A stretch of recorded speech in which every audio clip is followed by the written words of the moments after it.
আসসালামু আলাইকুম রহমতুল্লাহি অবরকাতুহু। সম্মানিত দর্শক, যেদিন জাতীয় নির্বাচনের তফসিল ঘোষণা করা হলো সেই দিন রয়টার্সের একটি সংবাদ বাংলাদেশ বিষয়ে রীতিমতো তোলপাড় তৈরি করেছে।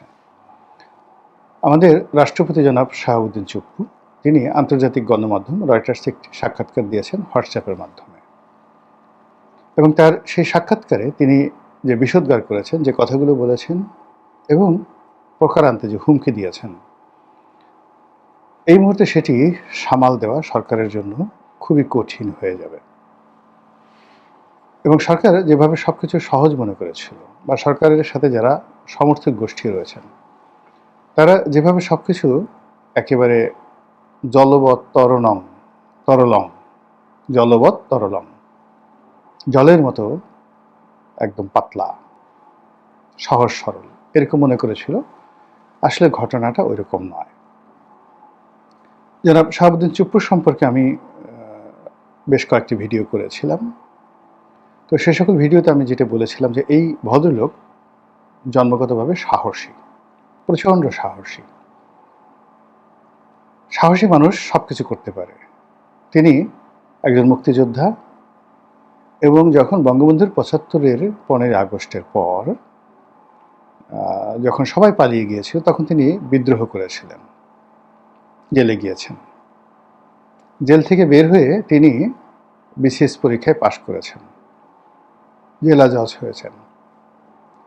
তো জিয়াউর রহমানের আমলে বিসিএসে অংশগ্রহণ করে তারপরে প্রমোশন পেয়ে জেলা জজ হওয়া এত চারটিখানি কথা নয়।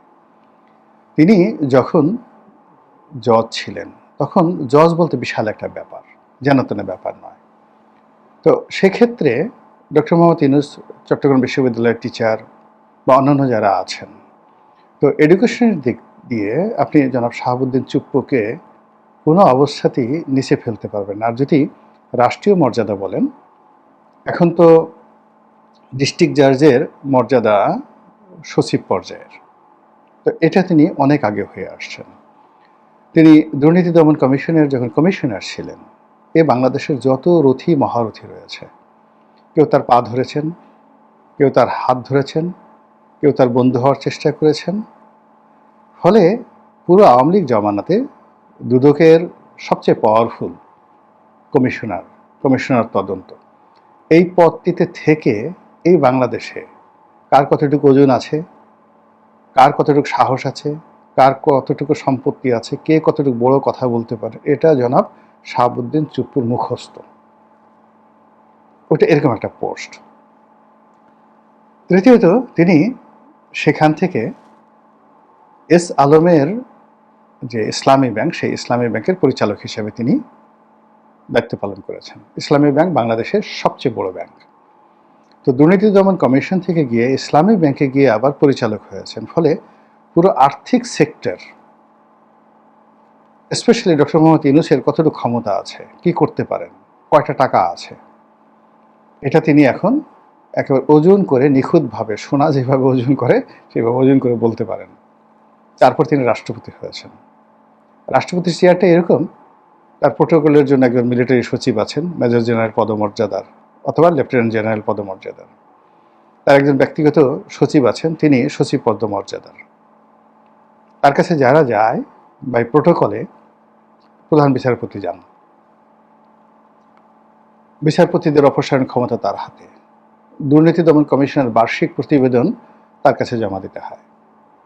প্রধানমন্ত্রীকে তার সাথে গিয়ে দেখা করতে হয়। এবং আওয়ামী লীগ জামানাতে এই জিনিসগুলো তিনি ভোগ করেছেন। ফলে এই রাষ্ট্রের বড় বড় চেয়ারে বসে, তিনি প্রধানমন্ত্রী নন, কিন্তু প্রধানমন্ত্রী তো তার সামনে গিয়ে বসেছেন, তাকে গার্ড অফ অনার দিতে বাধ্য হয়েছেন। আগে তিনি গিয়েছেন, প্রধানমন্ত্রীর পিছনে গিয়েছেন।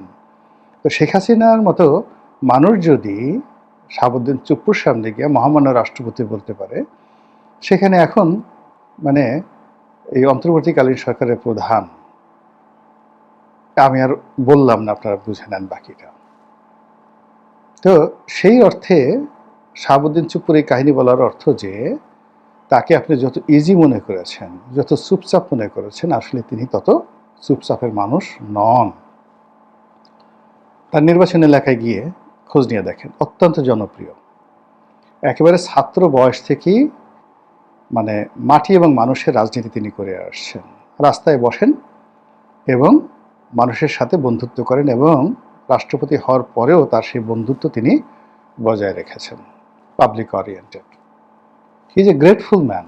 তার ব্যক্তিগতভাবে তাকে যত খারাপ বলেন, দুর্নীতিবাজ বলেন, যা কিছু বলেন না কেন, কিন্তু তিনি যে একজন কৃতজ্ঞ মানুষ। কৃতজ্ঞ মানুষ মিন্স তার জন্য যারা যারা করেছে সবার কথা তিনি স্মরণ রাখেন এবং সেই সম্পর্ক তিনি বজায় রাখেন। তো সেই মানুষটিকে আপনি ওজন করতে পারেননি। আপনি যদি প্রথম দিন তাকে বের করে দিতেন, ইট ওয়াজ এ গুড ডিসিশন। কিন্তু তারা সেখানে রেখে অপমান করেছেন, কষ্ট দিয়েছেন, তাকে বারবার ভয় দেখানোর চেষ্টা করেছেন, কিন্তু ভয় পাওয়ার মানুষ না। তিনি ভয় না পেয়ে অপমানিত হয়েছেন। তাকে নির্বিষ করার চেষ্টা করা হয়েছে, তার মিডিয়া কেড়ে নেওয়া হয়েছে। কিন্তু তার মিডিয়া কেড়ে নেওয়ার পরেও তিনি কি করে রয়টার্সের সাক্ষাৎকার দিলেন? আর এই যে ৬-৭ মাস যাবৎ সে চুপচাপ থেকে রয়টার্সে একটা সাক্ষাৎকার দিয়ে এখন সারা দুনিয়া তোলপাড় করে ফেলছেন। রয়টার্সের সাক্ষাৎকার বাংলাদেশের সব পত্রিকায় ছাপাতে বাধ্য, তারা ছাপিয়েছে, না সে চাকরি থাকবে না। আর সঙ্গে সঙ্গে আন্তর্জাতিক মিডিয়া, বিবিসি, সিএনএন থেকে শুরু করে বাংলাদেশ সংক্রান্ত যত কিছু আছে সব জায়গায় এই রিপোর্ট চলে গেল। ফলে ডক্টর মোহাম্মদ ইউনূসের সরকার তার প্রেস উইংসকে সরিয়ে এনে গত সেই ৭ মাসে তার যতটুকু ক্ষতি করেছেন তার ৭,০০০ গুণ ক্ষতি করে দিলেন ডক্টর মোহাম্মদ ইউনূসকে জাস্ট একটা রয়টারের সাক্ষাৎকার দিয়ে। তো he is not a simple man. এখন এই সময়টিতে এসে তিনি এই রয়টার্সের সাক্ষাৎকার দিয়ে তিনি বললেন যে আমি অপমান বোধ করেছি, আমি চলে যেতে চাই, আমার দায়িত্ব এবং কর্তব্য আছে, এই জন্য ইলেকশনটি পর্যন্ত আমি অপেক্ষা করব, এরপর আমি চলে যাব, এটা আমার ভালো লাগছে না। এরপর তিনি যে জিনিসগুলো বলেছেন সেটা হলো সরাসরি ডক্টর মোহাম্মদ ইউনূসকে আক্রমণ করেছেন, নজিরবিহীন। বলেছেন যে তার ব্যবহারে বা এই সরকারের ব্যবহারে তিনি ভীষণ রকম অসন্তুষ্ট, তার যে প্রাপ্য সম্মান মর্যাদা তিনি পাননি, তার অধিকার হরণ করা হয়েছে। যেমন তিনি তার দপ্তর থেকে চিঠি দিয়েছেন, সেই চিঠির উত্তর এই সরকার দেয়নি। আর তার কাছে যে সকল চিঠিপত্র এসেছে সেই চিঠিও তার কাছে হস্তান্তর করা হয়নি।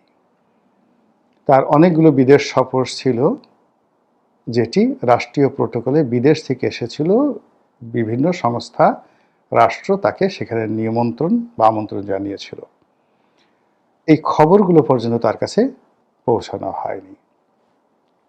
রাষ্ট্রীয় যে সকল প্রোটোকল আছে সে সকল প্রোটোকলে তার যেখানে যাওয়া দরকার সেখানে তাকে যেতে দেওয়া হয়নি। যেমন ধরুন সেনাবাহিনীর রাষ্ট্রপতির কুচকাওয়াজ হয়, নামটা হলো রাষ্ট্রপতির কুচকাওয়াজ, কিন্তু রাষ্ট্রপতি নেই, কেন এরকম হলো? এই জিনিসগুলো নিয়ে তিনি প্রশ্ন করেছেন। ঠিক এমন একটা সময়টিতে যখন সব কিছুই একটা বেহেশত দোজখের মাঝামাঝি জায়গাতে আছে। তিনি যে কয়বারই কথা বলেছেন সবগুলো কথা কিন্তু আগামীর জন্য গিলোটিন হয়ে আছে। আমি আবার বলছি, তিনি কিন্তু সাধারণ মানুষ নন। তার মেধা, তার যোগ্যতা অন অ্যাভারেজের চেয়ে বেশি।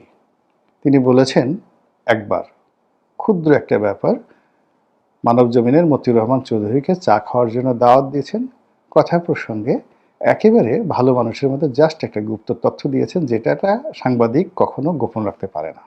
তিনি জানেন এটা। কি বলেছেন তিনি? তিনি বলেছেন যে শেখ হাসিনা যে পদত্যাগ করেছেন, আমার কাছে তো কোনো পেপার নেই, কোনো পেপার আসেনি। বোঝার চেষ্টা করেন। তা আমার কাছে কোনো পেপার আসেনি, ফাইলে নাই, তাহলে শেখ হাসিনা পদত্যাগ করলো কার কাছে, কোথায়? এই গেল এক। ফলে এখন শেখ হাসিনা পদত্যাগ করেছেন, আগে যেটা আওয়ামী লীগ বলতো প্রধানমন্ত্রী নাই, আছে, মানে একটা জটিল, ওই যে একটা বক্তব্য দিয়ে যে জটিল অবস্থা তিনি তৈরি করে ফেলেছেন, সেই জটিল অবস্থা মানে আগামীতে কোর্ট কাছারিতে সেটেল হবে, এটা লিখে রাখেন। মানে ভবিষ্যতের যারা মানে মানে গিলোটিন তো আপনারা জানেন, একটা গিলোটিন মার্কা তিনি চাল দিয়ে রেখেছেন এবং বক্তব্য দিয়ে রেখেছেন। বেশি কথা বলার দরকার নাই তো, আমাদের মতো সারাদিন বকর বকর করার দরকার নেই তো, একটা বললেই হয়ে গেল। এরপর তিনি আরেকটি কর্ম করেছেন, সেটি হলো যখন সরকার গঠন নিয়ে আলাপ আলোচনা হচ্ছিল, সরকার কিভাবে হবে ইত্যাদি ইত্যাদি সবকিছু, সবাই দিশেহারা। এবং ওই মুহূর্তে যারা এটা নিয়ে দৌড়াদৌড়ি করছিল তাদের কিন্তু আসলে প্র্যাকটিসিং ল, সংবিধান এবং রাষ্ট্র সম্পর্কে খুব ভালো অভিজ্ঞতা ছিল না, কারোরই নাই, এখনো পর্যন্ত নাই। ঠিক সেই জায়গাতে তিনি খেলে দিয়েছেন। বুদ্ধি এমন একটা জিনিস, মানে আপনার যদি বুদ্ধি থাকে তাহলে আপনি যে কোনো বেকুব সম্রাট, দুনিয়ার সম্রাট, তাকে দিয়ে আপনার জুতো পলিশ করাতে পারবেন। আপনার যদি কৌশল জানা থাকে, অভিজ্ঞতা থাকে, বুদ্ধি থাকে, সাহস থাকে, আপনি পৃথিবীর সবচেয়ে পাওয়ারফুল একটা লোককে মুহূর্তের মধ্যে আপনি ফাঁসিতে লটকে দিতে পারবেন। তো ওই সময় যখন দিশেহারা জাতি, তখন হি ইজ দ্য ম্যান। সবাইকে বুদ্ধি দিল যে আপনারা সুপ্রিম কোর্টে রেফারেন্স চান 106 অনুচ্ছেদ অনুযায়ী। সবাই বলল হায় হায়, এর সে তার ভালো কোনো বুদ্ধি নাই। সবাই বলল মহামান্য রাষ্ট্রপতি আপনি সেটা করেন। এই 106 অনুচ্ছেদে সেই সুপ্রিম কোর্টে রেফারেন্স চাওয়া হইল এবং সেটি করার জন্য তড়ি ঘড়ি করে, মানে রাষ্ট্র গঠনের আগে, সরকার গঠনের আগে অ্যাটর্নি জেনারেল নিয়োগ দেওয়া হলো এবং এমন একজনকে অ্যাটর্নি জেনারেল নিয়োগ দেওয়া হলো একেবারেই তরুণ। এই অ্যাটর্নি জেনারেলের অফিস, তারপরে মানে তিনি নির্বাচন করবেন, ভালো লয়ার, আমার খুব মানে কাছের মানুষ, কিন্তু এই রাষ্ট্রীয় যে কূটচালগুলো রয়েছে, বিচারিক যে কূটচালগুলো রয়েছে, ওটা এখন তিনি যেভাবে বুঝেন ওই সময়টাতে তিনি বুঝে উঠতে পারেননি। ফলে কি হলো, 106 অনুচ্ছেদ অনুযায়ী একটা রায় চলে গেল, সে অনুযায়ী সরকার গঠিত হলো। এখন লোকজন প্রশ্ন করছে, ভালো কথা, 106 অনুচ্ছেদ অনুযায়ী যে রায়টা হলো সেই রায়ের রেকর্ড সুপ্রিম কোর্টে থাকবে। সুপ্রিম কোর্ট তো বেসিক্যালি কোর্ট অফ রেকর্ড, তো সেখানে তো সব কিছু সংরক্ষিত থাকবে। কোথায় রেকর্ড? প্রধান বিচারপতি তখন যিনি ছিলেন তিনি তো ক্যান্টনমেন্টে বন্দী ছিলেন বা ক্যান্টনমেন্টে পালিয়েছিলেন, ক্যান্টনমেন্টের জিম্মায় ছিলেন। আরও একজন বিচারপতি, তিনিও সেখানে ছিলেন। তো এরকম একটা রেফারেন্স দেওয়ার জন্য একটা ফুল কোর্ট, অ্যাপিলেট ডিভিশনের ফুল কোর্ট একটা বিচারপতিদের বৈঠক দরকার। সেই বৈঠকটা কবে হয়েছে, আর সেই বৈঠকে বিচারকদের স্বাক্ষর কোথায়, এবং সেটা সুপ্রিম কোর্টের কোন ফায়দে আছে? নাই। বোঝার চেষ্টা করেন। 106 অনুচ্ছেদের এই সরকার গঠন নিয়ে আগামীতে যখন আলোচনা হবে, চুপ্পু সাহেব কী খেলাটা খেলে দিয়েছেন বোঝার চেষ্টা করুন। তো সেই মানে 106 অনুচ্ছেদ নিয়ে জনাব চুপ্পু সাহেবের খেলা, শেখ হাসিনার পদত্যাগ নিয়ে তার খেলা, এবং সর্বশেষ এই রয়টার্সে তার সাক্ষাৎকার, এই তিনটি খেলা, গেম ইজ ওভার। এখন সরকার খুব বুদ্ধিমান, বিশ্ব খেলোয়াড়, খুব ঘন ঘন কথা বলেন। এখন এই খেলাগুলো বর্তমানে কিভাবে সামাল দেন, আগামীতে কিভাবে সামাল দিবেন, এবং যারা আছে